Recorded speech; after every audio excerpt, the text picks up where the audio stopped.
Quisiera que oremos, hermanos, en este momento para comenzar. Le voy a pedir a Choti que abra su micrófono y pueda elevarnos en una oración al Señor. Y tengamos presentes, en esta oración, tengamos presente el país de Venezuela, por favor.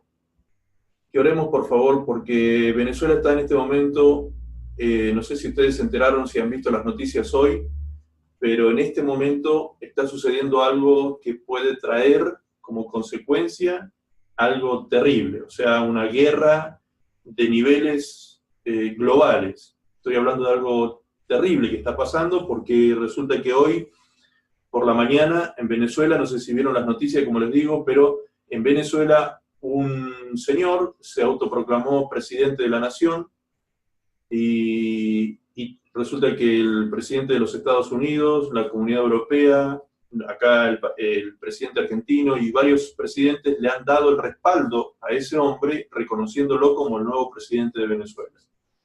Entonces, como ocurre esto, yo con esto no estoy haciendo política, por favor que se entienda bien, y estoy hablando de cuestiones políticas. Esto es simple, la oración que quiero que hagamos es simplemente por la paz de Venezuela y por la paz y tranquilidad y protección de nuestros hermanos cristianos que viven en Venezuela, ¿sí? Pero más o menos les estoy explicando el panorama de qué sucede. Como se autoproclamó presidente este señor, lo respaldaron varios países, varios presidentes y varias corporaciones de países, que son muy importantes, obviamente, pero al presidente actual, Maduro, lo reconoció Rusia. Rusia lo reconoce como presidente legal, legítimo de aquella nación. Entonces, cuando hablamos de que entra en litigio el respaldo a un país entre Rusia y Estados Unidos, la cosa se complica, ¿sí? Inclusive Maduro le dio hoy a la tarde 72 horas de plazo y de tiempo a los diplomáticos de Estados Unidos en Venezuela para que se vayan de Venezuela, los echó de Venezuela literalmente, y les dio 72 horas. Entonces, cuando ya estamos hablando de este tipo de ultimátum, es grave el asunto. ¿Por qué? Porque él no puede echar a los diplomáticos de su país porque los diplomáticos están en la embajada y la embajada es territorio soberano del país que representa.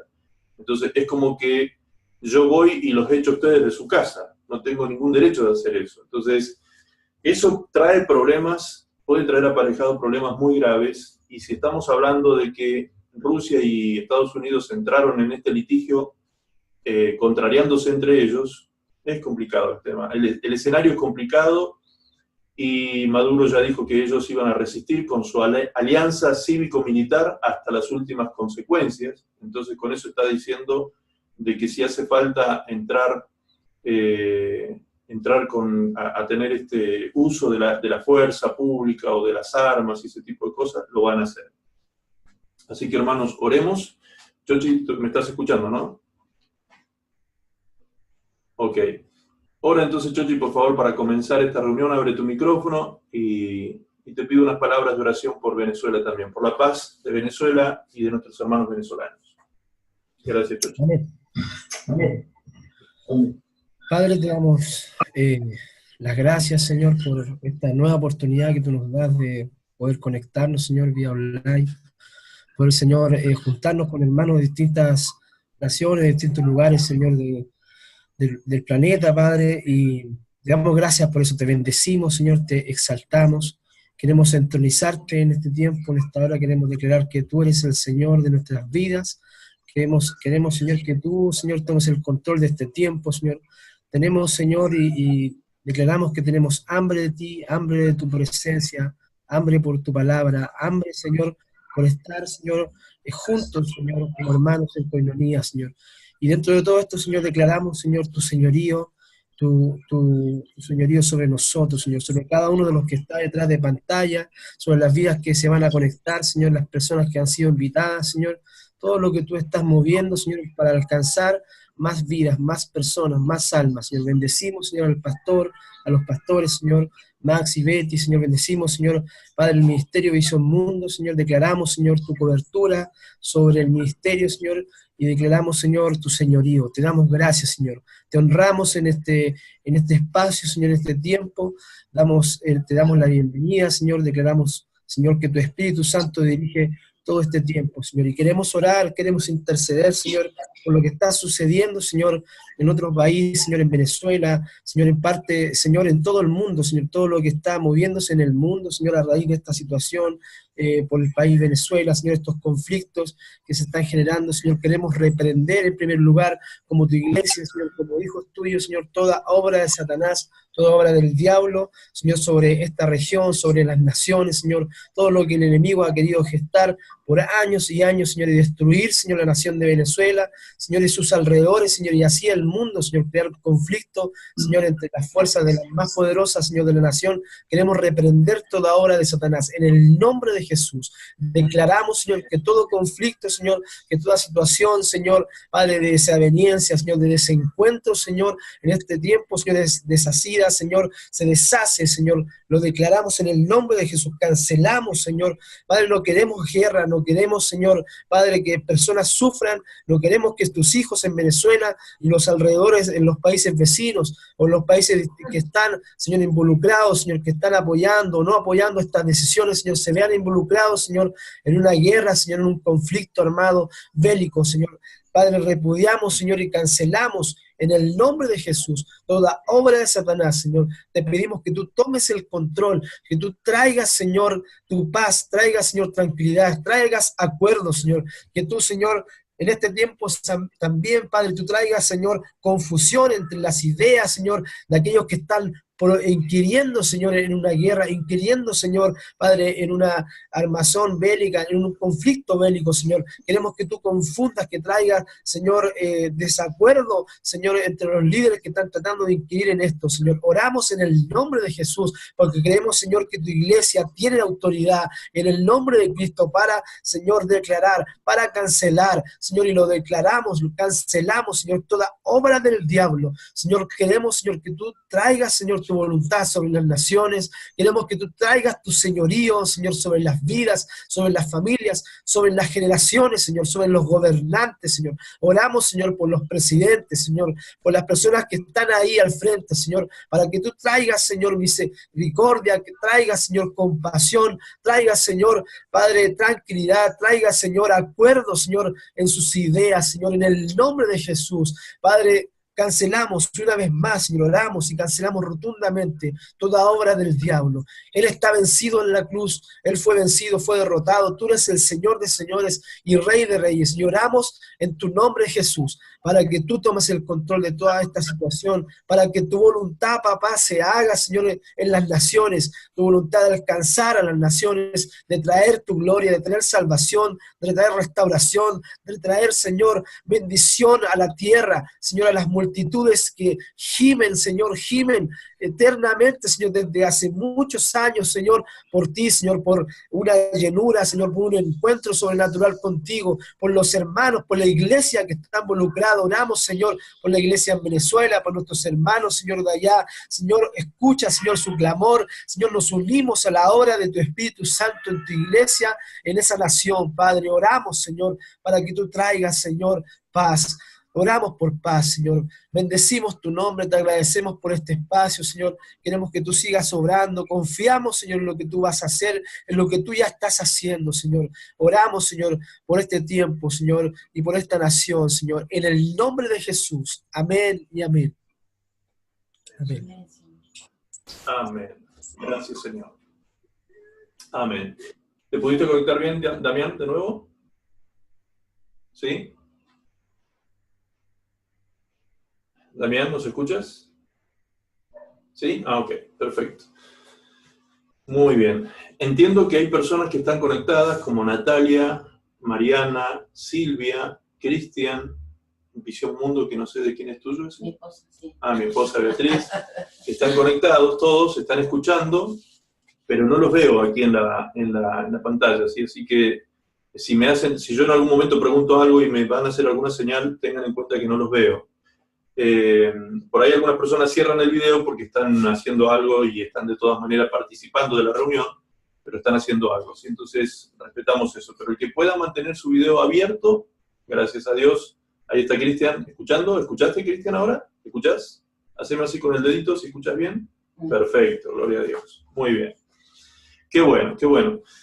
Hermanos queridos, vamos a compartir hoy un mensaje que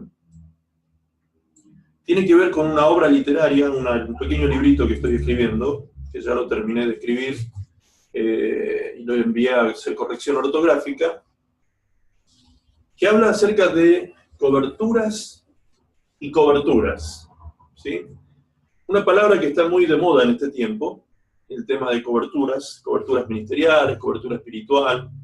La gente todo el tiempo se preguntan entre cristianos, ¿bajo qué cobertura están ustedes trabajando? Entre pastores se preguntan, ¿cuál es tu cobertura ministerial? Hoy en día se ha puesto muy de moda la paternidad ministerial también. Ese tipo de lenguaje se está manejando entre los cristianos hoy en día. ¿Y por qué voy a hablar de este tema con ustedes? Porque como les dije hoy, como esto es algo relativamente nuevo, digamos, algo innovador, algunas personas van a cuestionar quizás esto que ustedes están haciendo, de poder participar de este tipo de reuniones online, y les van a hacer este tipo de preguntas sobre la cobertura y este tipo de preguntas que muchas veces se hacen en el pueblo cristiano. Entonces yo quiero enseñarles un poquito sobre eso, compartir un poquito sobre eso. Yo históricamente podría hablarles solamente de 32 años, digamos, siendo testigo de la historia del cristianismo en estos últimos 32 años, porque es el tiempo que llevo en el Señor, que conozco a Cristo del año 18, cuando yo cumplí los 8 años, hasta hoy que tengo 51, ya vamos a tener entonces 33 años de conocer al Señor. Entonces, este es el tiempo en el que yo soy testigo de lo que ha venido sucediendo, y lo demás que les voy a compartir es parte de la historia del pueblo cristiano, es parte de la historia de la iglesia, y eso obviamente lo he estudiado en libros de historia de la iglesia cristiana. Y vamos a ir llegando al punto de la actualidad con respecto a esto de la cobertura. Este tema de la cobertura es un tema que para muchos, como les dije, suena como algo moderno, como si fuese una nueva revelación. Se ha difundido mucho a través de los movimientos neopentecostales en estos últimos 20, 30 años aproximadamente, y se ha difundido mucho en Latinoamérica y en gran parte de África. Más al sur de África es donde más se habla acerca de coberturas apostólicas, paternidad ministerial, y ese tipo de lenguaje se utiliza mucho en aquellos lugares. También actualmente está entrando muy fuerte en España esta idea de las coberturas espirituales. Y obviamente cuando aparecen cosas como estas dentro del pueblo cristiano, nunca falta aquel oportunista que hace uso y que hace abuso de este tipo de términos y de este tipo de cosas, que no es para más que para sacar provecho de este tipo de situaciones. Entonces, es necesario aclarar bíblicamente de qué hablamos cuando hablamos de cobertura, ¿sí? Ver qué nos dice la palabra de Dios acerca de cobertura, no lo que digo yo. Lo importante no es lo que dice un hombre, lo importante es lo que dice Dios acerca de la cobertura. Entonces, analizando esto, estudiando esto, escribiendo este libro que justamente ya fue enviado a corregir, como les decía, así que yo calculo que pronto lo vamos a tener en inglés y en español para poder compartirlo como libro electrónico, así que ustedes lo van a recibir como regalo, obviamente, este libro, para que ustedes tengan todo el desarrollo de la explicación de lo que vamos a ver. Quizás no todo hoy, obviamente quizás no vamos a poder verlo todo hoy, pero vamos a ver lo más posible. Estamos, en este momento son las 21 horas de Argentina, 21:05, ¿sí? De Argentina, así que vamos a tratar de, antes de las 22 horas, tratar de ver lo más que podamos acerca de cobertura. Muy bien, vamos a comenzar haciendo un poquito de historia. La iglesia cristiana, como muchos de ustedes sabrán, nace En el capítulo 2 del libro de los Hechos de los Apóstoles, el día de Pentecostés, cuando el Espíritu Santo se derrama sobre aquellos 120 discípulos, aproximadamente 120, que estaban reunidos en el aposento alto. Allí se derrama el Espíritu Santo por primera vez sobre la iglesia, y ese es el punto de partida de la iglesia cristiana. Nace la iglesia de Cristo en ese tiempo, y a partir de ahí comienza a expandirse desde Jerusalén hacia toda Judea, luego llega el Evangelio a Samaria por medio de Felipe, y luego el Evangelio comienza a expandirse en todas las naciones conocidas en aquel tiempo, en el mundo, en el viejo mundo, como se le dice, y el que hizo el trabajo misionero por excelencia en aquellos tiempos fue el apóstol Pablo, que fue llamado el apóstol a los gentiles. Él mismo se autodenomina de esa manera también, el apóstol a los gentiles. Cuando dice apóstol a los gentiles, la palabra apóstol significa enviado, traducido al español significa enviado, ¿sí? Así que lo que está diciendo Pablo cuando dice que él es un apóstol a los gentiles, está diciendo que él es un enviado a los gentiles, ¿sí? Una persona que ha sido enviada para predicar el evangelio a los gentiles. Pablo predica a partir de entonces el evangelio de la gracia. El evangelio de la gracia es aquel que no contempla que nosotros guardemos la ley como el pueblo de Dios en la antigüedad, sino que nosotros Pablo explica que fuimos hechos libres de la maldición de la ley y de todas aquellas cosas, y comenzamos a vivir bajo la ley del Espíritu Santo en este tiempo y en esta dispensación de la gracia en la que nosotros nos encontramos viviendo hace 2000 años. A este tiempo que nosotros estamos viviendo, la palabra de Dios le llama el tiempo de los gentiles, ¿sí? El tiempo de los gentiles, proféticamente hablando y escatológicamente hablando, termina con el arrebatamiento de la iglesia de Jesucristo de aquí de la tierra. Cuando se produzca ese arrebatamiento de la iglesia aquí en la tierra, se acaba el tiempo de gracia para los gentiles. No quiere decir que no van a haber más personas salvas que sean gentiles, porque después en el tiempo de la tribulación, la gran tribulación que está profetizada, que vendrá sobre el mundo entero, que durará en total todo el lapso de tribulación son 7 años y 5 meses. En ese tiempo habrá una gran tribulación de una duración de 3 años y medio, y en ese tiempo habrá gran persecución también sobre aquellos que no acepten la marca del anticristo, ¿sí? Y de esa manera muchos van a tener que dar su vida para poder ser salvos. Muchos de ellos también van a ser gentiles. Entonces, el tiempo de los gentiles y de la gracia, mejor dicho, el tiempo de la gracia se termina con el arrebatamiento, pero no así el tiempo de salvación, porque después van a poder, dando sus vidas, también alcanzar salvación. Bien, el punto es que comienza la historia de la iglesia primitiva allí en Jerusalén, comienza a expandirse el evangelio por toda Europa, se expande el evangelio y crece con tal magnitud y con tal potencia, que en el primer siglo, en Jerusalén solamente habían 50.000 cristianos. Se calcula, según los censos de aquel tiempo, que habían 50.000 cristianos, 50.000 creyentes activos en la fe cristiana en Jerusalén solamente, que en aquel entonces era una ciudad de aproximadamente 100.000 habitantes. Entonces estamos hablando de que una ciudad había sido alcanzada por el Evangelio 1 a 1, es decir, de 2, uno era cristiano.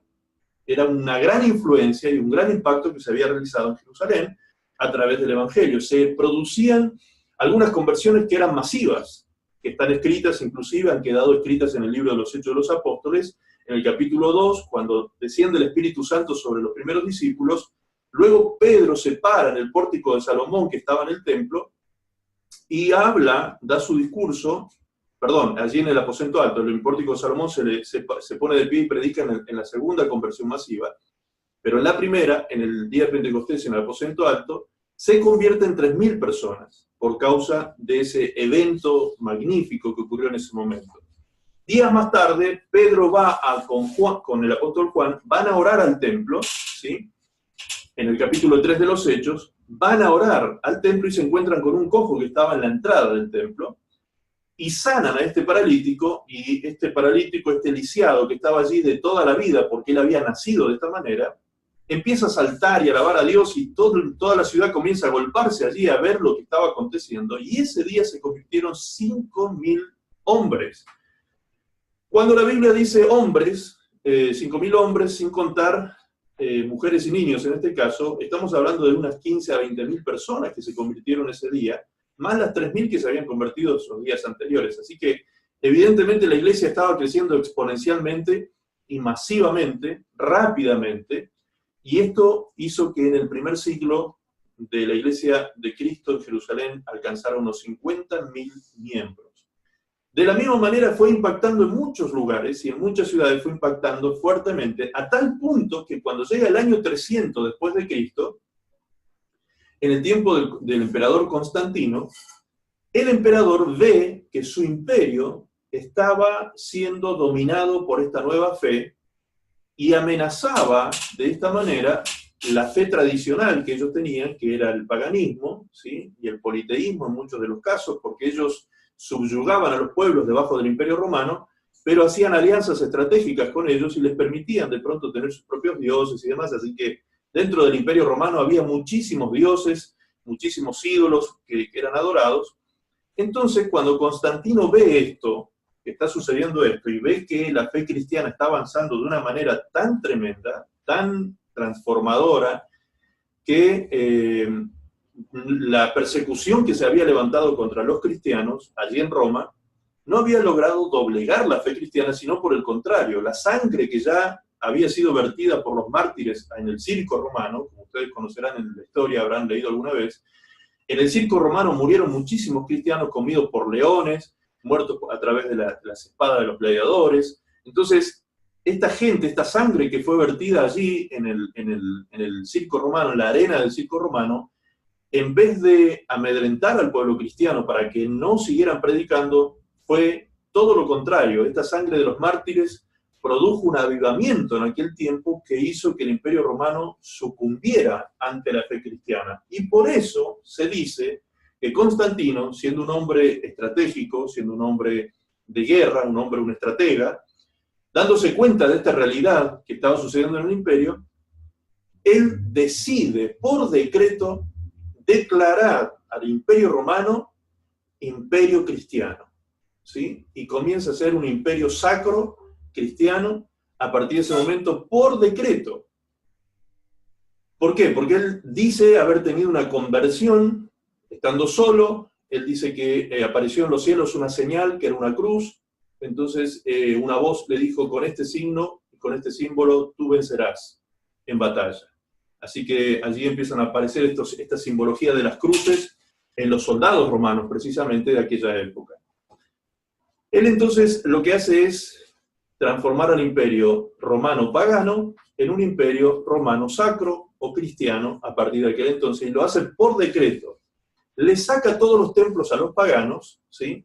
Y se los entrega a los cristianos, que hasta ese entonces los cristianos se reunían en las plazas, se reunían en las casas, se reunían en cualquier salón por ahí, en cualquier lugar. Ellos no tenían templo, ¿sí? Los paganos tenían templos. Así que a los paganos les sacó los templos y se los entregó, en principio, al obispo de Roma, que, oh casualidad, era pariente de él, era pariente de Constantino. Entonces le entrega la administración de estos templos al obispo de Roma, que por aquel tiempo ya estaban teniendo litigio en cuanto a quién era más poderoso o más importante en el imperio, si el obispo de Roma o el obispo de Jerusalén, donde se había originado la iglesia cristiana. Ya habían empezado las divergencias de corrientes políticas dentro de la iglesia se había vuelto carnal, la iglesia se había vuelto muy, muy terrenal ya a esa altura. Aunque estaba avanzando de forma evangelística, los que estaban a la cabeza de la iglesia estaban contaminándose con este tipo de cosas. Obviamente que no era fácil manejarse con iglesias que eran multitudinarias, entre congregaciones que eran multitudinarias, entonces ellos se sentían políticamente muy poderosos. Podríamos decir que si lo traemos a la actualidad, hoy un pastor que tiene una iglesia, supongamos, de 50.000 personas, como pasaba en Jerusalén, el obispo de Jerusalén tenía bajo su responsabilidad 50.000 personas. Si hoy un obispo aquí, en la Argentina, tuviera 50.000 personas bajo su responsabilidad, obviamente que sentiría que políticamente es muy importante y de peso, ¿sí? Y de peso, ¿por qué? Porque tiene 50.000 votos que podría usarlos para cualquier fin o intereses espurios que él pudiera tener. Entonces, esto ocurrió en aquel entonces. se peleaban los discípulos, la autoridad y demás, los obispos de Roma y de Jerusalén se peleaban a ver quién era más importante. Parecía que la vieja disputa entre los primeros discípulos de Jesús, que habla Lucas capítulo 9, de quién era el mayor entre ellos, parece que esa vieja disputa carnal siguió atravesando las décadas y los siglos y llegó hasta este tiempo de Constantino. Muy bien, allí la iglesia, ¿qué hace? ¿Qué sucede con la iglesia? Se mete dentro de los templos y en vez de ser explosivo el crecimiento y exponencial, la iglesia se transformó en un centro y en un epicentro de reuniones, comenzó a concentrar poder, los cristianos reuniéndose en un solo lugar, físicamente, se acostumbraron a la comodidad, los cristianos, de estar encerraditos en un lugar resguardado del viento, del frío, del calor, del sol, de la lluvia, se acostumbraron a eso y la iglesia entró en la costumbre que tenemos hasta hoy en día de ser muy templocéntrica, es decir, de llevar a cabo toda la actividad de la iglesia dentro del templo. Eso le hizo un daño a la iglesia enorme. ¿Por qué? Porque la iglesia dejó de ser una iglesia misionera, dejó de ser una iglesia evangelista, dejó de ser una iglesia que cumplía la misión, dejó de ser una iglesia que iba en busca de las almas. Ahora las almas tenían que venir al templo, ¿sí? Entonces esto fue lo que fue marcando el aplastamiento de la iglesia cristiana a partir del siglo III en adelante. Desde el siglo III en adelante empieza a suceder otro fenómeno. Se apaga la iglesia, toma dominio lo que hoy conocemos nosotros como la Iglesia Católica, ¿sí? Porque allí es donde comienza la historia de la Iglesia Católica, en los años 300 después de Cristo. Después de este decreto de Constantino, comienzan a nacer lo que hoy conocemos como la Iglesia Católica, Apostólica y Romana. Por eso es que se llama de esta manera, Iglesia Católica, Apostólica y Romana. De allí toma el nombre, porque nace en el Imperio Romano. Entonces, la Iglesia Católica, Apostólica y Romana lo que hizo fue politizarse. A partir de ese momento se produjo un sincretismo religioso político y se politizó la Iglesia. Entonces ahora sí, los obispos y las autoridades de la Iglesia de aquellos siglos pasados, para ellos era muy importante mantener el dominio sobre las personas. Fue tan fuerte la alianza que se hizo entre el Imperio Romano y las autoridades de la Iglesia, que las autoridades de la Iglesia eran quienes ungían a los nuevos reyes o a los nuevos nobles o a las nuevas autoridades en los distintos pequeños reinos que estaban bajo el Imperio Romano. Y así también fue sucediendo en otros lugares donde el Imperio Romano no estaba, pero llegaban los misioneros católicos y establecían estas costumbres. Fueron pasando los años y la Iglesia entró en lo que se llama el oscurantismo, ¿sí? Entró en el milenio del oscurantismo. Desde el año 500 aproximadamente hasta el 1500 pasaron 1000 años de oscuridad y tinieblas terribles. Dentro de la Iglesia Católica se produjeron muchas muertes por causa de muchas guerras, por causa de este tema de intereses políticos que habían. Se produjeron muchas cosas horribles, había pecado, desbordaba el pecado por todas partes en la iglesia cristiana, entre comillas, pero paralelamente a la historia de la Iglesia Católica, Apostólica y Romana, se mantuvieron en pie grupos pequeños de cristianos que fueron guardando la esencia de la Escritura sin caer en idolatría, sin caer en esta religión organizada que ahora aparecía sobre la tierra. Fueron manteniéndose en la fe cristiana bíblica y primitiva, estos grupos cristianos pequeños, que inclusive fueron perseguidos por la Iglesia Católica con la famosa Inquisición.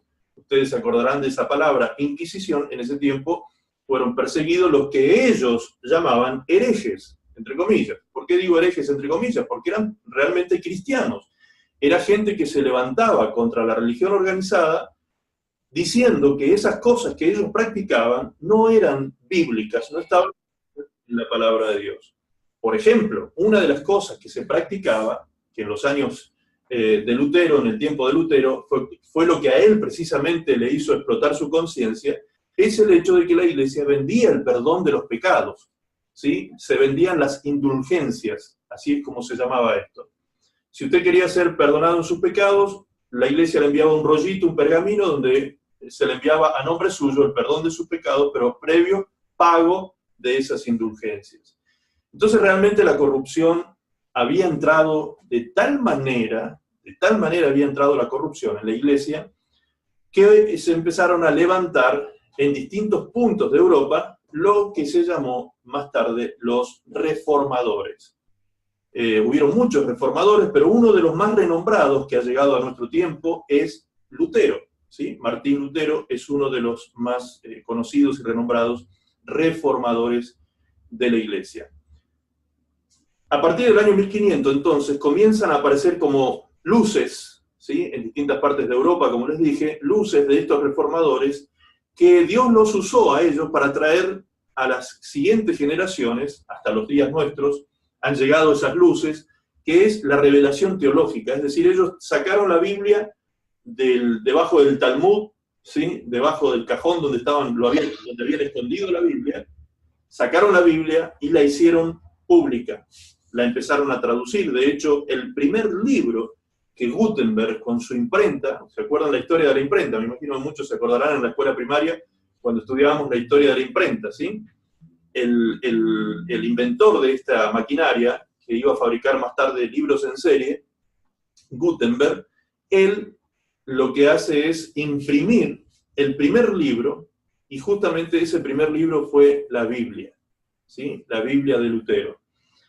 Entonces, esta Biblia, que ahora comenzaba a ser multiplicada, que comenzaba a ser impresa en forma multiplicada, digamos, en forma exponencial, muchísimos ejemplares comienzan a reproducirse, se reproducen en el lenguaje popular, es decir, se reproducen en el lenguaje de la persona, no en el lenguaje en que estaban escritos anteriormente la Biblia, que era en latín. Entonces, la gente comenzó a recibir la luz en sus casas, cuando empezó a recibir la palabra de Dios, cuando empezó a recibir lo que la palabra de Dios enseñaba y exponía, la gente comenzó a recibir en sus casas. Esto es la luz de la palabra de Dios que comenzó a invadir los corazones en aquel tiempo. Pasaron los años 1700 más o menos, y comienza un trabajo misionero impresionante hacia el occidente. Estoy hablando de Estados Unidos, ¿sí? Norteamérica.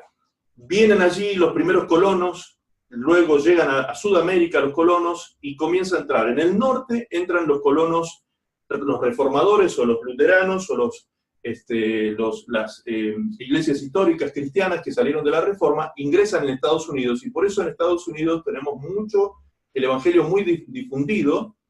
En cambio, en el sur entra la Iglesia Católica, y por eso tenemos en Sudamérica la Iglesia Católica, la religión católica, como prácticamente la religión oficial de cada uno de los países sudamericanos.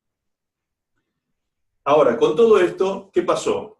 Las iglesias cristianas, evangélicas, que se comenzaron a llamar así, tuvieron un trabajo misionero importantísimo, grandioso, en estas tierras americanas, expandieron el evangelio por todas las naciones americanas, pero algo sucedió en los años 1884 específicamente. Año 1884, comienza en Estados Unidos lo que se llamó el movimiento de la santidad.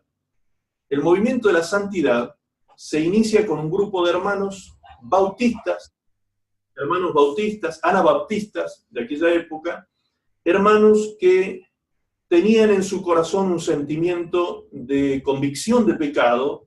Ellos creían que la iglesia cristiana evangélica, se había vuelto muy fría, muy frívola, muy mundana también. También se habían mezclado con el pecado sin ningún problema, digamos, y estaban viviendo una vida carnal y religiosa, hipócrita, porque solamente los domingos iban a las reuniones, al templo, y después durante la semana la vida cristiana no existía. Entonces estos grupos de estos cristianos allí en Estados Unidos comienzan a reunirse, a tener tiempos de oración en las casas, y allí se derrama por primera vez lo que hoy se conoce como movimiento pentecostal, ¿sí? o carismático, porque allí se derrama por primera vez la experiencia carismática, la experiencia del Espíritu Santo sobre estos cristianos del siglo XVII. Comienza a derramarse el Espíritu Santo en este grupo, y en el año 1906, en la calle Azusa, precisamente, en Los Ángeles, nace lo que se llama el movimiento pentecostal, porque un negro, un pastor negro de raza negra, mal dicho de raza, ¿no? Pero para que se entienda, de raza negra, este pastor va a predicar a una iglesia allí en la calle Azusa, y luego de su predicación se derrama el Espíritu Santo de una manera extraordinaria, y esto comienza a producir un avivamiento espiritual en los Estados Unidos, que comenzó a enviar luego, más tarde, misioneros a Sudamérica y a África, a Europa, y el movimiento pentecostal comenzó a llenar las distintas naciones. Entonces, así fue como se fueron formando iglesias como Iglesia del Nazareno, Iglesia de Dios de la Profecía, Iglesia de la Santidad, y bueno, distintos movimientos fueron saliendo de aquel movimiento. Más las iglesias que ya venían existiendo, las iglesias tradicionales, como la iglesia metodista, la anabaptista, la episcopal, las iglesias tradicionales presbiterianas, este tipo de iglesias. Bien, ¿qué sucedió? En este último siglo pasado, crecieron tanto las denominaciones, crecieron tanto, que se transformaron en grandes organizaciones multinacionales. Ustedes pueden conocer algunas de ellas.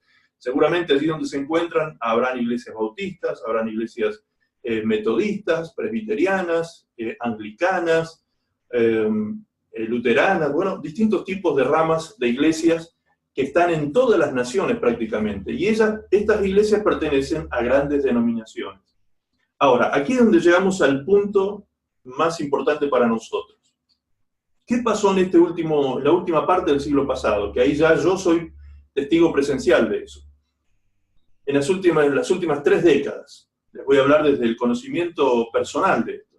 Lo que ocurrió es que para esta altura, ya hacía unos 50 años a la fecha, más o menos, las denominaciones se habían transformado en grandes corporaciones, en grandes organizaciones multinacionales, muchas de ellas, que tenían bajo su amparo legal a muchas iglesias locales de distintas ciudades.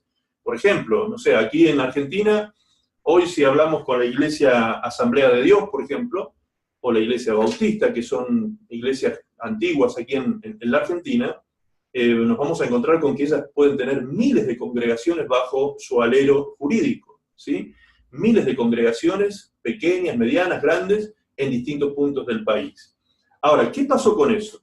Lo que ocurrió es que creció tanto, que los pastores terminaron quedando solos. Y hubo una época que hubo mucho fuego misionero, entonces muchos eran convocados al ministerio, muchos eran llamados a trabajar en el ministerio, y muchos jóvenes se lanzaron a esto, muchos fueron a estudiar a los seminarios, y empezaron a salir pastores en serie, podríamos decir, formados teológicamente en serie desde los seminarios, como si fuesen formados automáticamente, ¿sí? Se los iba armando y formando teológicamente y se los largaba al campo misionero. Pero sin tener un trabajo práctico, muchos de ellos llegaron al campo misionero sin tener ninguna previa experiencia, sin haber sido mentoreados por un viejo pastor que tuviese más experiencia en el campo misionero, que tuviera más experiencia en lo pastoral.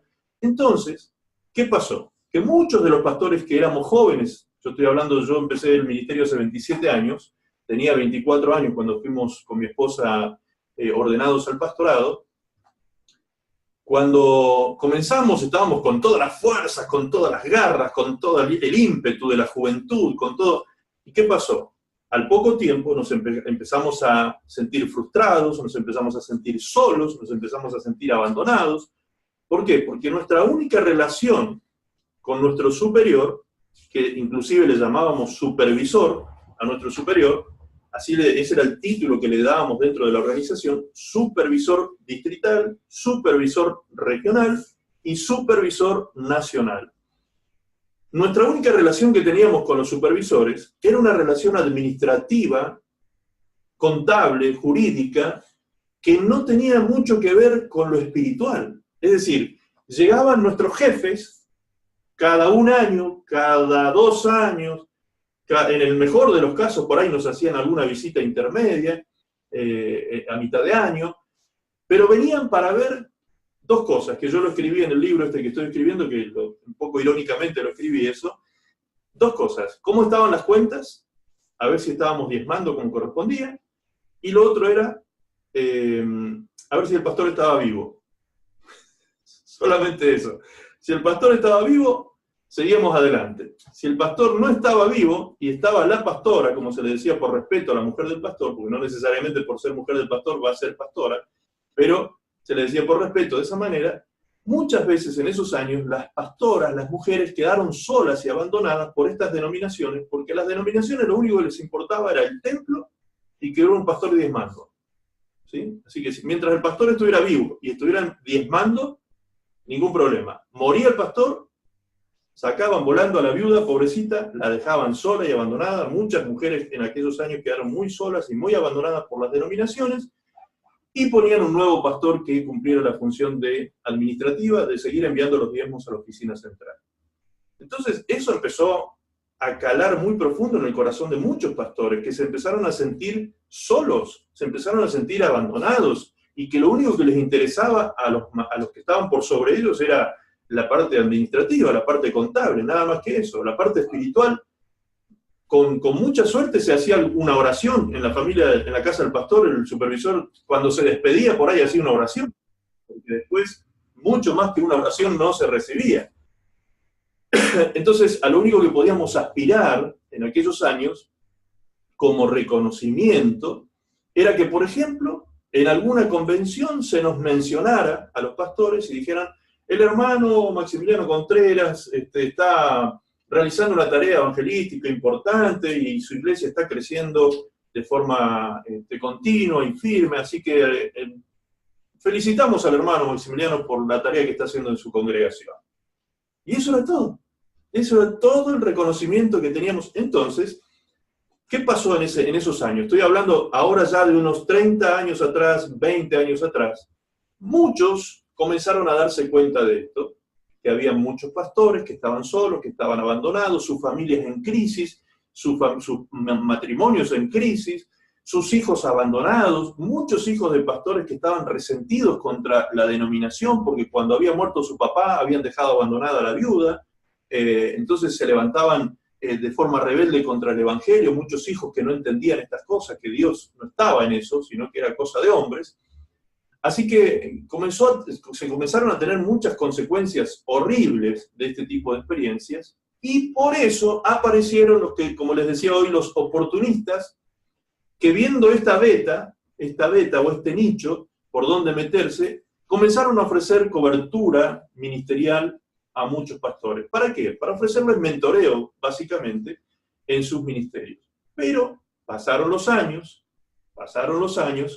y he aquí que hoy muchos también se están dando cuenta que esos solo fueron oportunistas, que viendo esta necesidad que había en muchos pastores y muchas congregaciones que estaban guachas, como decimos aquí en la Argentina, que estaban solitas y abandonadas, estos oportunistas lo único que querían era sacar provecho económico o financiero de las personas, y por eso andaban ofreciendo paternidad a los ministerios.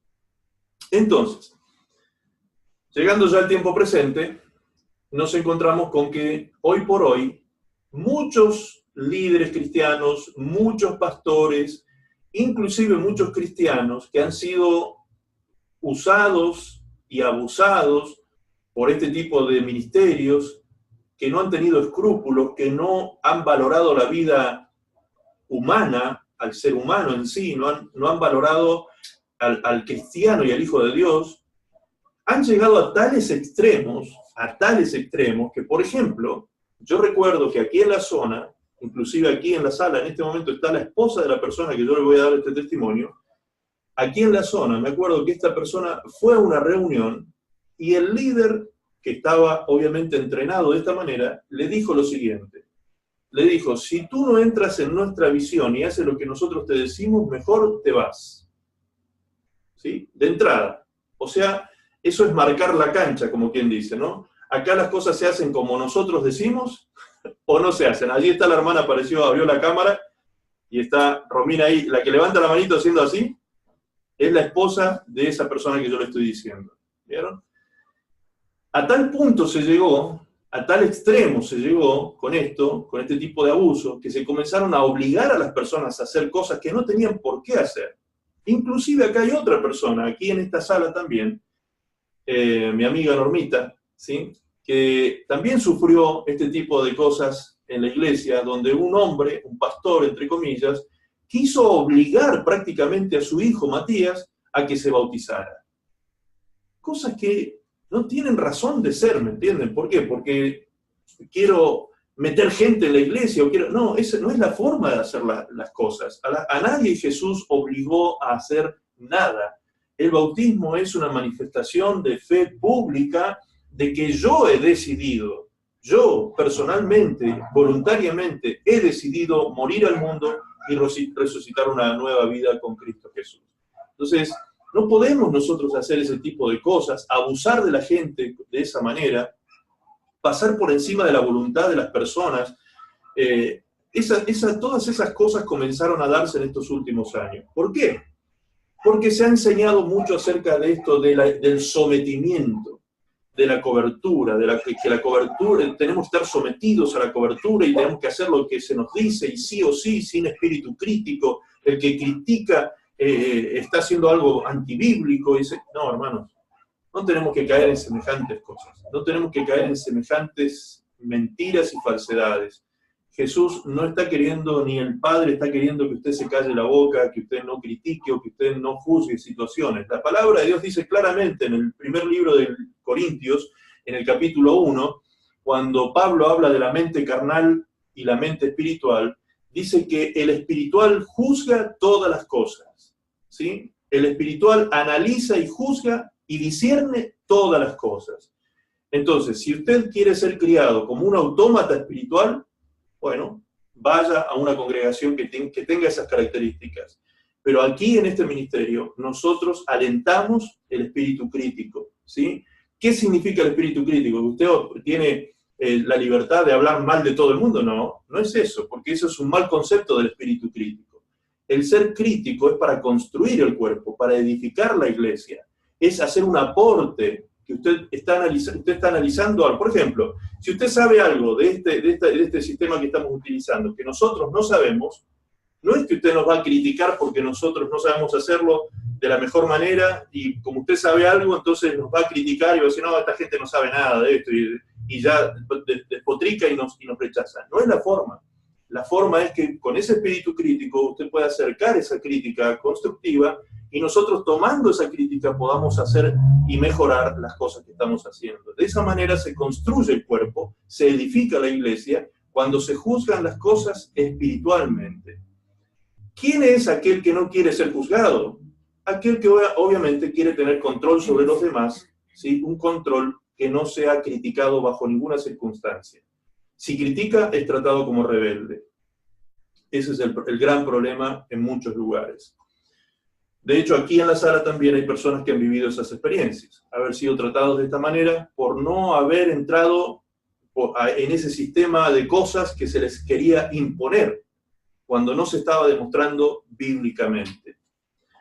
Muy bien, pero esto es un tema que lo vamos a hablar en otro momento. Hoy lo que quisiera que puntualicemos es esto de la cobertura, ¿sí? Que es lo que más fuerza tomó en estos años. ¿Bajo qué cobertura están ustedes? Porque esto le van a preguntar a ustedes también, ustedes que van a participar de la iglesia online, en algún momento le van a preguntar, pero ¿cómo es eso? A ver, háblame de eso, comentame, ¿de qué se trata esto? ¿Y bajo qué cobertura están ustedes? ¿Y quién es el pastor? ¿Y quién es el pastor del pastor y el pastor del pastor y el pastor del pastor? O sea, el papa de todos los pastores, ¿sí? Se van a empezar a hacer preguntas como esas. Entonces ahí es donde ustedes tienen que ser bíblicos y cristocéntricos para responder, hermanos. Tenemos que ir a la palabra de Dios, tenemos que ver qué nos dice Dios en la palabra respecto de la Escritura. Lo que sucedió en estos últimos años, como les decía, es que muchos se sintieron huérfanos. Esta fue la idea que le metieron en la cabeza a muchas personas que se sentían en realidad solas. Personas que se sentían solas, pastores, iglesias, congregaciones, grupos de personas independientemente de que sean nada en la iglesia, pero personas que se sintieron abandonados, rechazados, de alguna manera aislados por la iglesia, estas personas que sintieron esta soledad, a estas personas le dijeron que se sentían huérfanos, que lo que tenían era un espíritu de orfandad. No sé si alguno de ustedes habrá escuchado alguna vez esta terminología. ¿Sí? Ok. Que lo que tenían era un espíritu de orfandad. Muy bien. Vamos a ver qué dice la Escritura respecto de esto. En lo personal entiendo desde las Escrituras que si algún cristiano tiene sentimientos de orfandad, está en serios problemas ese cristiano. ¿Por qué? Porque la única forma que un cristiano verdadero tenga un sentimiento de orfandad es porque ha roto la comunión con el Espíritu del Padre, con el Espíritu Santo. Y esto lo vamos a explicar. Les voy a invitar a que vayan al libro de Juan, capítulo 14. Juan, capítulo 14, verso 15. Si tienen sus Biblias allí, por favor. Si no, yo les leo el pasaje completito.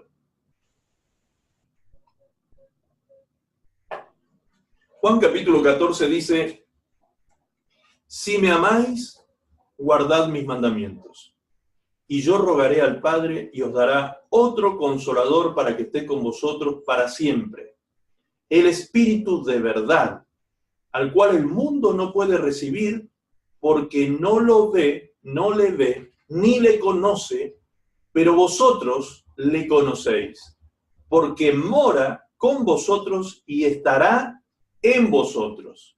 Fíjense qué importante lo que Jesús dice aquí. Dice que el Espíritu Santo ahora, en este momento, moraba con los cristianos de la época, pero iba a venir un tiempo en que el Espíritu Santo ya no iba a estar con, sino que iba a estar en. ¿Vieron cómo dice el pasaje? Porque mora con vosotros, versículo 17. Al final del versículo 17, dice, porque mora o vive con vosotros y estará, tiempo futuro, estará en vosotros. Está hablando del Espíritu Santo, Jesús, ¿sí? El Espíritu Santo en aquel tiempo todavía no estaba con los discípulos, porque vendría más tarde, en el capítulo 2 del libro de los Hechos, cuando en el día de Pentecostés se derramó sobre la iglesia. Ahora, Jesús dice, el Espíritu está con ustedes, pero estará en ustedes. No solo será compañero de ustedes, sino que además estará dentro de ustedes, viviendo en ustedes. Por lo tanto, dice Jesús, no os dejaré huérfanos, vendré a vosotros. Todavía un poco y el mundo no me verá más, pero vosotros me veréis porque yo vivo, vosotros también viviréis. En aquel día vosotros conoceréis que yo estoy en mi Padre y vosotros en mí y yo en vosotros. Qué maravilloso esto que Jesús está diciendo aquí. Es decir, yo soy en el Padre, dijo Jesús, y el Padre es en mí. Ambos somos uno mismo, y ambos vendremos a ustedes, y nos manifestaremos a ustedes, y viviremos en ustedes. ¿A través de quién? Del Espíritu Santo, el Paracleto divino, el Consolador divino, que vendría a nuestras vidas para no dejarnos a nosotros como huérfanos. Huérfanos.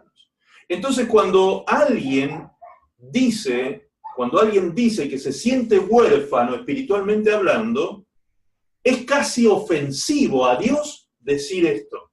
¿Por qué? No lo voy a decir así con un casi, no voy a ser tan liviano para decirlo, le voy a dar todo el peso que tiene esto. No es casi una ofensa a Dios. Decir que nos sentimos huérfanos espiritualmente hablando es una ofensa a Dios. ¿Por qué es una ofensa a Dios? Porque Dios hizo todo lo que estuvo a su alcance, aún dar a su único hijo, y que Él diera su vida en la cruz del Calvario solamente para que un día yo le pueda llamar a Él Padre. ¿Me entienden? Para que yo pueda ser su hijo, el Padre envió a su único hijo a morir en la cruz del Calvario. Así que si yo como hijo de Dios digo que tengo un espíritu de orfandad o que estoy huérfano espiritualmente, realmente es un tema grave. Eso quiere decir que yo no tengo comunión con el Espíritu del Padre. Eso dice que yo a las claras no estoy entendiendo el ministerio del Espíritu Santo hoy con la Iglesia de Cristo. Así que no nos podemos sentir huérfanos, ninguno de nosotros podemos sentirnos huérfanos si tenemos una una relación viva con Dios. Donde quiera que usted esté, usted no necesita de mí físicamente, no necesita. Por eso es que esto es posible, poder tener una iglesia online, es posible por eso precisamente. Porque yo sé que el Espíritu del Padre está con cada uno de ustedes. Y ustedes no necesitan tener un contacto físico conmigo. Lo que necesitan es que yo de alguna manera llegue con la palabra del Padre a sus vidas y ustedes puedan recibir la bendición del Padre donde quiera que se encuentren. Porque nuestro Padre es omnipresente. El Espíritu del Padre es omnipresente. Está en todo lugar donde nosotros nos encontramos. Es más, Jesús lo dijo de esa manera. Jesús dijo, a ustedes les conviene que yo me vaya. Porque si no me fuere, no vendría el Consolador. ¿Y por qué era conveniente que Él se vaya? Porque Él estaba limitado a un cuerpo físico. Por lo tanto, podía estar en un solo lugar. ¿Me está entendiendo? Podía estar en un solo lugar. Entonces, ¿qué hizo Jesús? Partir a la presencia del Padre para que el Padre cumpliera su promesa de enviar al Espíritu Santo, para que el Espíritu del Padre estuviera con todos nosotros todos los días y hasta el fin del mundo. En este momento el Espíritu Santo está allí donde usted se encuentra.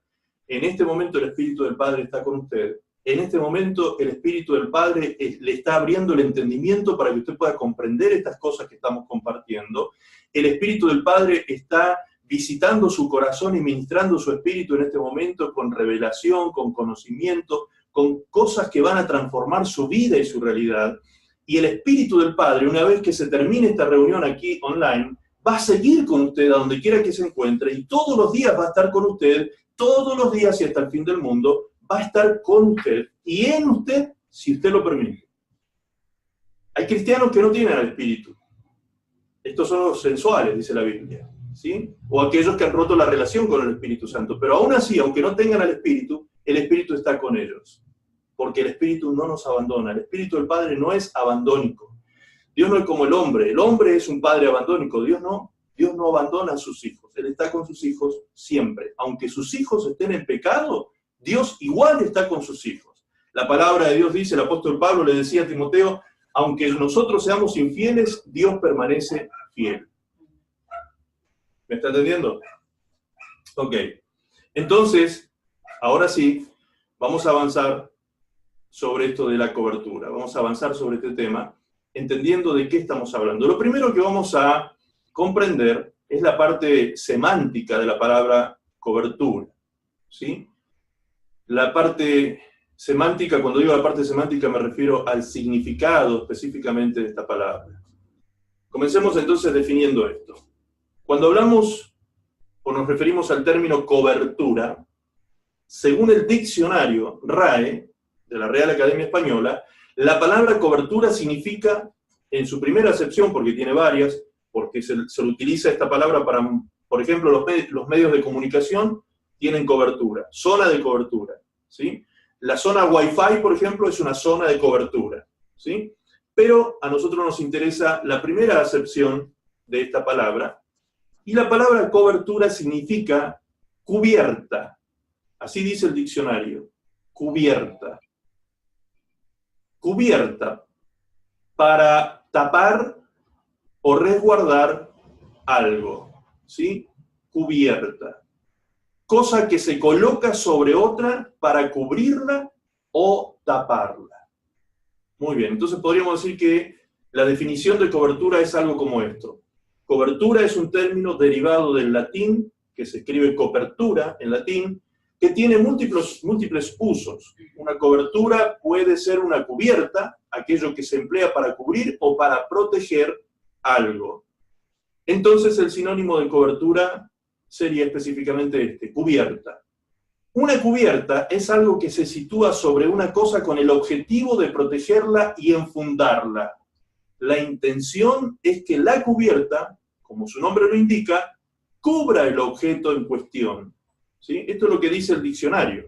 Y el diccionario de definiciones hablan de esta manera de la cobertura. Entonces, en resumen, podemos decir que cobertura es una cubierta que cubre, enfunda y protege. En este mismo sentido, encontramos la palabra cobertura una sola vez, como tal, como cubierta y como protección, en el libro de Job. En Job 24:7 dice allí, al desnudo hacen dormir sin ropa, sin tener cobertura contra el frío. sin tener cobertura contra el frío. Allí aparece la palabra cobertura en la Biblia, refiriéndose a una cubierta, en este caso una cobija, una frazada, una manta, algo que servía para cubrirse del frío, ¿sí? De eso está hablando allí el libro de Job. En cambio, allí habla Job de la palabra cobertura, se utiliza la palabra cobertura, pero la palabra cubierta, que es sinónimo de la palabra cobertura, aparece 23 veces como mínimo en la Biblia. 23 veces la palabra cubierta.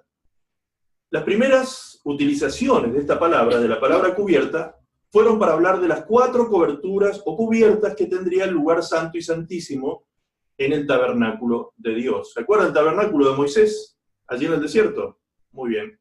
El lugar santo y el lugar santísimo, que había sido construido con paredes revestidas en oro, hechas en madera maciza, revestidas en oro, sobre ese lugar santo y santísimo se pusieron 4 cortinas o 4 capas o coberturas que fueron hechas de lino fino retorcido, que fueron hechas de pelo de cabra y también fueron hechos de tejón, ¿sí? De piel de tejón.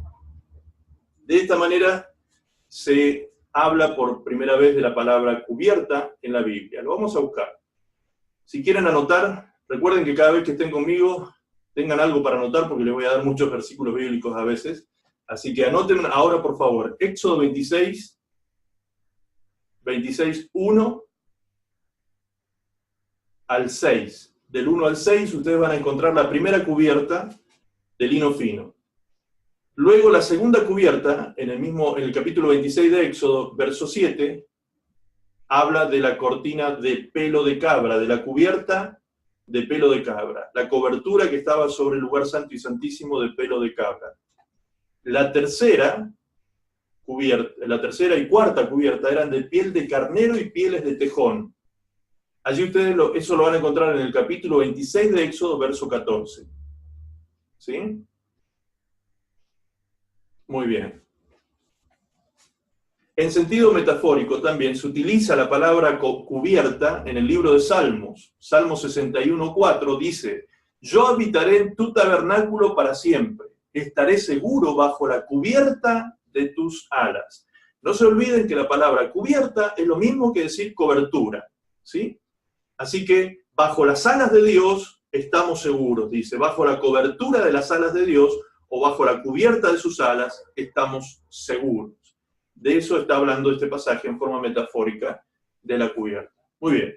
Pero ahora vamos a entrar al aspecto espiritual, que es lo que realmente a nosotros nos tiene que detener en el estudio consciente y un estudio razonado, profundo, meditado en las Escrituras. Porque aquí viene lo que realmente a usted y a mí nos tiene que importar respecto de la cobertura o cubierta del Espíritu Santo o de Dios o de lo que sea que vamos a ver más adelante, que Dios nos ofrece a nosotros, sus hijos. Comenzamos. Cobertura del Espíritu Santo. Es la primera cobertura que vamos a ver. Y anote, por favor, Isaías capítulo 30, verso 1. Cobertura del Espíritu de Dios, del Espíritu Santo. Lo vamos a encontrar esto en Isaías capítulo 30, versículo 1 al versículo 3. ¿Qué dice allí la palabra? Dice: ay de los hijos que se apartan, dice Jehová, para tomar consejo y no de mí, para cobijarse con cubierta y no de mi espíritu, añadiendo pecado a pecado. Que se apartan para descender a Egipto y no han preguntado de mi boca, para fortalecerse con la fuerza de Faraón y poner su esperanza en la sombra de Egipto. Pero la fuerza de Faraón se os cambiará en vergüenza y el amparo en la sombra de Egipto en confusión. ¿Sí? Dicho sencillamente, lo que Dios está diciendo primero es un ay.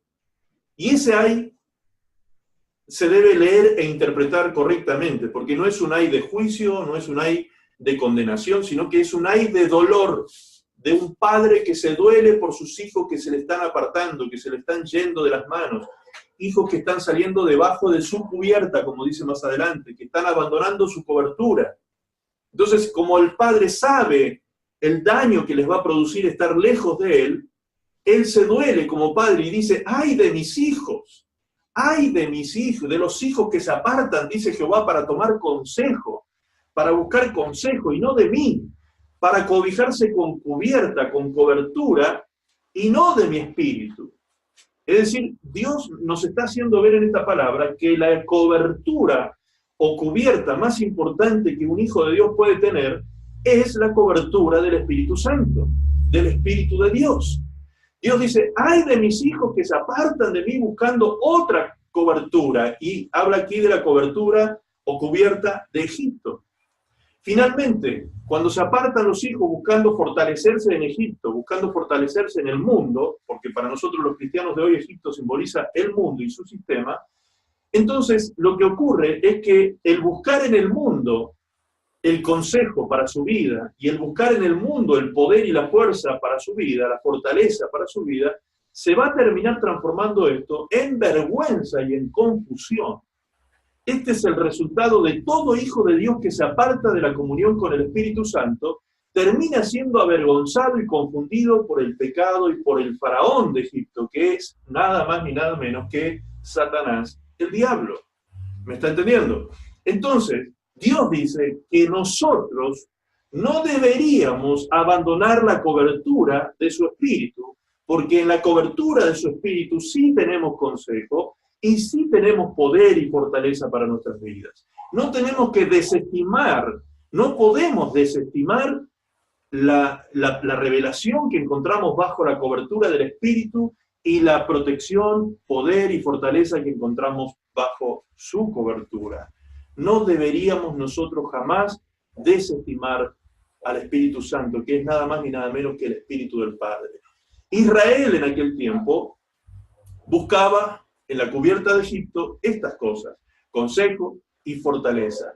En este caso Dios habla por boca del profeta Isaías diciendo que la cubierta de Egipto, que su cubierta, la cubierta de su Espíritu Santo, representa algo muy importante con nosotros, que es presencia de Dios.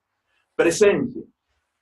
Y solo de la presencia de Dios mana el verdadero consejo y la verdadera fortaleza. Por lo tanto, escuche con atención ahora. Tres son las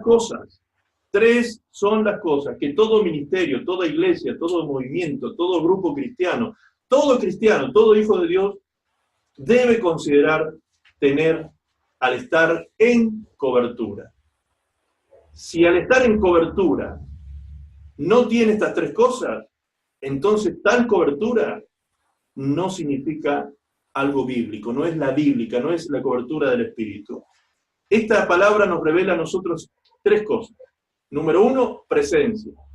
Estar en cobertura bíblica del Espíritu Santo es tener presencia de Dios en nuestras vidas. Número dos, tener consejo, tener palabra, tener espíritu de sabiduría y de revelación en nuestras vidas. Y número tres, fortaleza, poder y resiliencia espiritual. ¿Sí? Poder, fortaleza. ¿De qué está hablando eso? Que como la palmera, cuando los vientos huracanados la baten de un lado a otro así y la tiran, la flexionan hasta casi tirarla contra el piso, esa palmera luego se para y queda erguida otra vez, rectamente paradita después que pasa la tormenta. ¿Sí? Por eso dice la palabra de Dios que nos compara a Dios, a nosotros sus hijos, con palmeras, como las palmeras. Así el justo florece, como las palmeras. Rectamente, crece alto, y aunque vengan tormentas, la palmera tiene resiliencia, es decir, tiene poder y fortaleza para mantenerse firme, erguido frente a las tormentas de la vida. Estas cosas son posibles en nosotros cuando tenemos la presencia del Espíritu Santo en nuestras vidas. Cuando el Espíritu Santo está con y en nosotros, tenemos revelación de parte del Señor, tenemos poder y fortaleza y tenemos presencia de Dios en nosotros. Si solamente eso fuese la cobertura, ¿qué más podríamos pedir? Con eso es suficiente. Con tener presencia de Dios, con tener revelación de la palabra y con tener el poder de Dios en nuestras vidas, dándonos fortaleza espiritual, no necesitaríamos más nada. Pero sin embargo, la palabra de Dios nos habla de otros niveles de cobertura en los cuales vamos a meternos la próxima semana. ¿Sí? El profeta Isaías entonces nos dice que estos tres elementos solo los podemos tener cuando estamos bajo la cobertura. ¿La cobertura de quién? La cobertura del Espíritu Santo de Dios. Ahora, el que tiene la cobertura del Espíritu Santo de Dios, lo que tiene en realidad es la impartición de los 7 Espíritus de Dios. Anote por favor y quédese meditando en esta palabra en su casa esta noche o los próximos días. Isaías capítulo 11, versículo 1 y 2, dice de esta manera: saldrá una vara del tronco de Isaí, y un vástago retoñará de sus raíces. Se está refiriendo esta palabra profética a Jesús, el Hijo de Dios. Y dice que sobre él, versículo 2 dice, reposará sobre él el Espíritu de Jehová, Espíritu de sabiduría y de inteligencia, Espíritu de consejo y de poder, Espíritu de conocimiento y de temor de Jehová. Se lo leo ahora en la Biblia textual. La versión de la Biblia textual lo dice de esta manera: pero saldrá una vara del tronco de Isaí, y un vástago retoñará de sus raíces. Y reposará sobre él el Espíritu de Jehová, Espíritu de sabiduría, de inteligencia, Espíritu de consejo y de poder, Espíritu de conocimiento y de temor de Jehová. En conclusión, entonces, podemos decir con una claridad bíblica, meridiana claridad bíblica, que aquel que cuenta con la cobertura del Espíritu Santo cuenta con la impartición de estos 7 espíritus que contiene el Espíritu Santo, porque el Espíritu Santo contiene estas 3 manifestaciones. Es como que el Espíritu Santo tiene 7 formas de manifestarse en aquellos que tienen el Espíritu Santo. Número 1, presencia. Número 2, sabiduría. Número 3, inteligencia. Número 4, consejo. Número 5, poder. Número 6, conocimiento. Y número 7, temor de Dios. Eso es lo que está diciendo el texto. Por lo tanto, aquel que tiene la cobertura del Espíritu Santo no carecerá nunca en su vida de estas cosas. Nunca tendrá carencia de estas cosas si realmente usted está con el Espíritu Santo en su vida y el Espíritu Santo en su vida. Con y en. Ya lo vamos a explicar en otras predicaciones esto, la importancia que tienen estas 2 preposiciones. La preposición con y la preposición en. En significa dentro. Con tiene que ver con compañía, estar con nosotros. El Espíritu Santo obviamente que está con todos ustedes en este momento, pero yo no tengo seguridad de que todos tengan al Espíritu Santo en ustedes. Yo no sé si ustedes tienen comunión con el Espíritu Santo en este momento. Dios quiera que así sea. Pero si el Espíritu Santo está con ustedes y en ustedes, ustedes no pueden carecer de estas 7 cosas que son 7 manifestaciones del Espíritu Santo de Dios, que estaban sobre la persona de Jesús. Estaban sobre la persona de Jesús. ¿Y cuándo Jesús recibió esto? Con esto vamos a ir concluyendo. En el libro de Lucas, capítulo 4, versículo 18, allí Jesús lee el capítulo 61 del libro de Isaías, en la sinagoga, donde él se presentó ese día de reposo. Dice el texto bíblico completo, después ustedes pueden leer el texto completo y van a ver que Jesús entra en la sinagoga en el día de reposo y le es dado el rollo de Isaías, que para nosotros hoy significa el capítulo 61 de Isaías.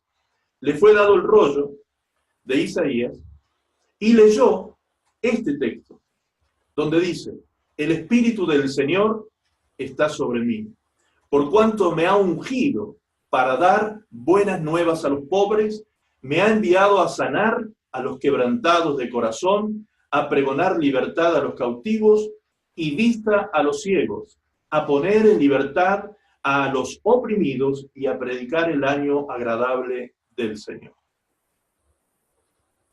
Esto fue lo que Jesús dijo delante de esa audiencia, y luego Jesús les dijo esto: esto se ha cumplido hoy, delante de vuestros ojos. Es decir, hoy está delante de ustedes el ungido de Jehová, el que ha recibido la unción del Espíritu Santo de Dios, está delante de ustedes. El retoño de David, el renuevo del tronco de Isaí, el hijo de David, el que vendría a recibir la tarea de ser el Mesías, el libertador de Israel, el salvador del mundo. Está frente a ustedes, les dijo Jesús en ese momento. Para ellos fue tan terrible, fue herético que él haya dicho esto, que fue desde ese mismo instante resistido Jesús por estas cosas que decía. Ahora, el hecho de que Jesús tenía al Espíritu Santo con él ahora, el hecho de que el Espíritu Santo lo había ungido a Jesús, el hecho de que el Espíritu Santo hiciera que él tuviese la unción sobre su vida, era lo que hacía posible precisamente que él pudiese abrir los ojos de los ciegos, sanar a los enfermos, echar fuera demonios y predicar el año agradable del Señor. Anoten por favor este texto, luego lo leen en el capítulo 10 de los Hechos de los Apóstoles, versos 37 y 38. Allí en el 38 dice claramente, capítulo 10 de los Hechos de los Apóstoles, versos 37 y 38. En el 38 dice que se difundió por todo Galilea la fama de Jesús. ¿Por qué? Porque el Espíritu Santo lo había ungido con poder y por causa de eso sanaba a los enfermos y echaba fuera los demonios, sanaba a todos los oprimidos por el diablo. Eso dice aquí el texto bíblico. ¿Por qué? Porque tenía la unción. La unción estaba sobre el Santo de Dios. El apóstol Pedro lo llama a Jesús en el capítulo 3 de los Hechos, lo llama el Santo de Dios, el Santo con mayúscula. Y ahora sí, concluimos con este versículo. Búsquenlo en su Biblia porque quiero que usted se sorprenda con su Biblia lo que dice en Primera de Juan capítulo 2.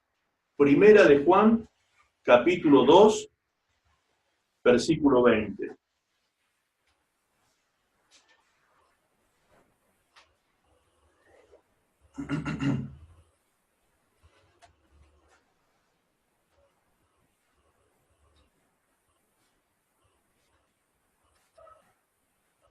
Juan capítulo 2, versículo 20. ¿Qué dice allí? Vosotros tenéis la unción del Santo. Vosotros tenéis la unción del Santo. ¿Lo está leyendo en su Biblia? ¿Sí? Ok. Es decir, que el derramamiento del Espíritu Santo que estuvo sobre el Santo de Dios, sobre Jesús, el Hijo de Dios, esa unción que le dio el poder para sanar los enfermos, echar fuera demonios y predicar el Evangelio, esa unción no se fue con Jesús al cielo.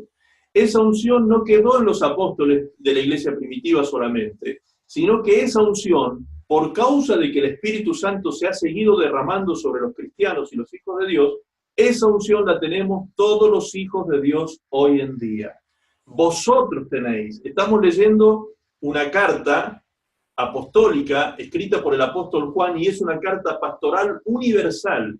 ¿Qué significa esto? Que los destinatarios somos todos los cristianos, todos los hijos de Dios, de toda la historia, de todo el mundo. Entonces, usted y yo, ambos tenemos la unción del Espíritu Santo de Dios. La unción del Santo está sobre nosotros. La unción que tenía Jesús, la tenemos nosotros. Por eso es que Jesús dijo, los que vienen tras de mí, los que crean en mí, las cosas que yo hice, ellos las harán también y aún mayores. Aún mayores. ¿Por qué? Porque yo voy al Padre, dijo Jesús. Yo siempre me preguntaba cuando leía ese texto, decía, ¿por qué Jesús dijo porque yo voy al Padre? O sea, ¿cuál es la razón de que yo puedo hacer cosas como las que Él hizo y cosas mayores aún? Y la razón es porque Él iba al Padre. O sea, yo me preguntaba, ¿qué tendrá que ver eso? O sea, ¿por qué que Él vaya al Padre? ¿Qué tiene que ver con las obras que yo voy a hacer?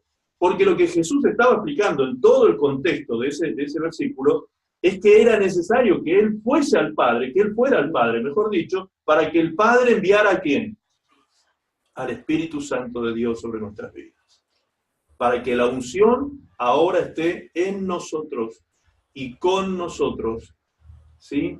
y el Espíritu del Padre nos acompañe toda nuestra vida, dándonos presencia de Dios en nosotros, dándonos sabiduría, dándonos inteligencia espiritual, dándonos consejo, dándonos poder, dándonos conocimiento y temor de Dios en nuestras vidas. Las 7 manifestaciones que el Espíritu Santo trae sobre aquellos que le tenemos. Amén. Eso es estar bajo cobertura del Espíritu Santo de Dios. Así que, amado hermano, hermana, usted está bajo cobertura. Que no le vengan con el cuento de que, no, que ¿a dónde se congregan? No, nos congregamos online y ya empiezan con críticas. No acepte eso, hermano. Usted es un cristiano, un hijo de Dios bíblico que ha creído en la fe bíblica y cristocéntrica, y la palabra de Dios nos enseña estas cosas preciosas. Usted está bajo cobertura. Yo soy su pastor, pero el pastor mayor que está sobre todos nosotros, el buen pastor, es Jesús, el Hijo de Dios. Amén. Y Él no lo abandonará jamás. Amén. Yo le puedo fallar, yo lo puedo fallutear, yo le puedo defraudar, yo puedo hacer muchas cosas como hombre, ¿sí? Porque soy un hombre precisamente, pero Dios, Él jamás te abandonará, jamás te dejará solo, jamás te desamparará. El Espíritu del Padre te hará sentir hijo siempre, donde quiera que vayas. Por lo tanto, no puede haber en tu vida espíritu de orfandad. Amén. Damos gracias al Señor por esta palabra.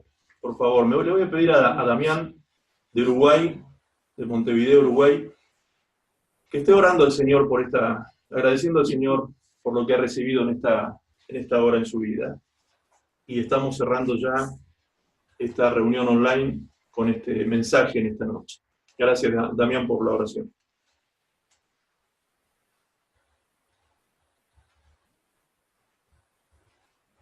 Gracias, Jesús. No te escuchamos, Damián. Amante Padre, te damos gracias por tu palabra, Señor. Sí, por Señor. Tu palabra que es cortante como espada de 2 filos. Te damos gracias por tu Espíritu Santo, que no nos deja, vayamos a donde vayamos.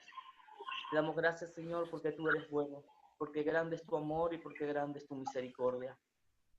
Señor, que tu buen espíritu, el espíritu que clama Abba Padre, sea con cada uno de nosotros, llevándonos, Señor, a tener comunión con Él, Señor, para que tu gracia, Señor, sea con nosotros. Gracias, Señor, por tu palabra, y gracias, Señor, por darnos pastores conforme a tu corazón. Que tú, Señor, eres el príncipe de los pastores y eres el que pastorea nuestra alma, el que nos lleva a pastos tiernos, Señor. Te damos gracias en el nombre de tu Hijo Jesús. Amén.